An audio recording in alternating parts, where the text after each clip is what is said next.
What's up guys and welcome. You are watching Fazi Fitness. So let's start this video with this most recent physique update from Tonio Burton. So this is him about 4 weeks after he won the Mexico Pro Show, the show that happened 1 week after the Olympia this year, where he secured his Olympia spot for next year, the very first time in his pro career. He has an entire year to go for a very big off-season, make some very big changes, some big improvements, and come back very undeniable at the Olympia next year. So he beat Regan and Sean Carrida at Mexico Pro Show this year. So the overall aesthetics and the symmetry on this guy, the way he flows top to bottom, that is absolute perfection. All he needs at this point is more size, more mass, and I'm gonna say not from every angle. He was so competitive from the front this year at the Olympia. He's even better from the back. All he needs is more thickness in those side shots. And if the plan, which has been set in motion for almost 2 years now, and how that is working so well for Tonio, there is simply no need to reinvent the wheel and change that plan. Because since the time he transitioned from the 212 into the men's open, he has successfully put on a lot of quality muscle, quality tissue, and his proportions, they have actually gotten better over time. So he absolutely dominated the Mexico Pro Show this year, which is something that was pretty much expected from a guy who's top 8 in the world. And especially this year, getting top 8, that meant so much more than 2023, because the lineup this time, that was much deeper and much tougher. So Tonio made some crazy progress when he decided to take 1 year off. And he chose to skip the Olympia last year despite qualifying, because he decided that he needed to have a big off-season. So if he decides to focus solely on the Olympia next year again, he can surprise some big names come Olympia next year. Before you scroll or blink too hard, have you subscribed yet? Please don't make me bring out the emotional blackmail. Hit that subscribe button and turn on the bell icon. It's free, it's painless, and that makes me look way cooler than I actually am. So just about 1 year back, when Chris Bumstead retired from professional bodybuilding and he got back into training, he got to know that he had multiple tears, especially in his shoulders. So even a 60-pound dumbbells on the shoulder press, that was hurting his delts. And we have all seen how strong Chris Bumstead is when it comes to those pressing movements. I mean, the guy trained with all these open bodybuilders throughout his career, so he was pretty damn strong.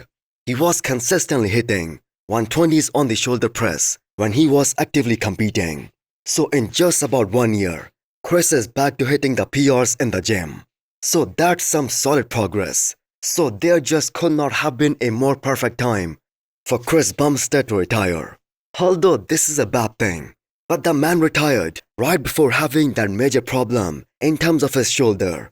And the man chose to walk away undefeated from professional side of bodybuilding. So there most probably won't be another champion in any division who will win multiple Olympia titles and then be retired at the age of 30. So what an awesome career this guy had. And now he's heading into the next phase of his life, especially with that second baby on the way. And he could not be more happier.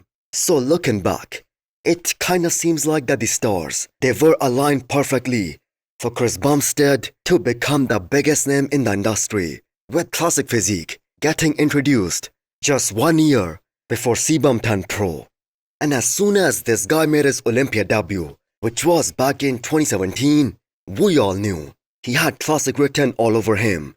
And the one thing that was missing from his physique back then, that was his back, which he brought up big time from 2019 to 2020.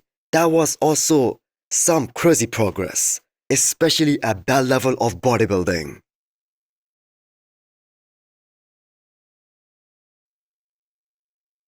Next up, we have an update from Rubiel, who revealed that he weighed 290 pounds in that last physique update that he posted. And the idea at this point, that is to add more weight, more mass, and at the same time maintain that condition for at least a few more weeks before he starts the prep for the upcoming season. So as a guy who has placed top 8 at the Olympia and top 3 at the Arnold, he will definitely get the invite if he decides to go for the Arnold Ohio next year. And at the moment, rumors are that the Arnold Ohio next year in March, that's gonna be his first show of the season. So there will be lots of pressure on Brandao since he lost quite a lot of his hype after skipping this past Olympia, for which he was qualified by the way, and he earned his Olympia spot by winning Romania Pro last year. And there is so much new talent which is gunning to get to the Olympia stage. We just saw that this year too. The big question is, even if Brandao he gets to that 300 pounds mark during the off-season, will he be able to hold on to all that muscle mass, all that pop, all that size while he diets down? Because if we look at his last showing, either at the Olympia last year or Romania Pro, he was still lacking size compared to a lot of these other guys, especially the top guys. And he has been a seasoned IFBB Pro for so many years now. Now, don't get me wrong, the man has gotten bigger over the years, and that too big time. There is no doubt about that. But is he anywhere close to the other tall aesthetic guys in terms of size and mass like Samson Dauda or Andrew or Michael Krizo? He's not even close to them. I'm gonna say he's more close to a guy like Regan Grimes. But let me know what you guys think. Will we see the best of Brandao in 2026? Next up, we have an update from Rubiel Mosquera aka Nexzilla. Some more pictures were posted on Rubiel's timeline from his Olympia prep. Some unbelievable size, awesome freak factor, but at the same time, great overall aesthetics, especially for the kind of frame that he has. So all Rubiel needs at this point is more polish and better conditioning. And as Jay Cutler once said about Rubiel, that the more he competes, the more he goes through that clean bulking and clean diet phase, and he diets down again and again, the more detail he will acquire. And that's gonna happen throughout his physique. And as far as the upper body goes, Rubiel has crazy detail up top. He has those crazy striations all across his chest, the shoulders, amazing detail in the biceps and the triceps. And even though he wasn't 100% at the Olympia this year, which by the way was his Olympia debut, but there was some nasty detail on the side of his legs and in the upper back too. So all that Rubiel needs is more detail in his legs from the front and also from the back. The good thing about Rubiel is that he's only either 28 or 29. So he's a very young guy and he has plenty of time to get better and improve. So just imagine if Rubiel dedicates his life 100% to pro bodybuilding for the next 5 years or so. How much change can he bring in his physique? At this point, we can only imagine that. So getting into a decent shape and good enough condition, that was the big ask from Rubiel up until this year. But Rubiel proved to everyone after Dubai Pro that he can diet for many months and he has the physique to win multiple shows and get that Olympia qualification every year from this point onwards. So hit the thumbs up button if you liked the video and smash the subscribe button if you wanna come back for more. Thanks for watching.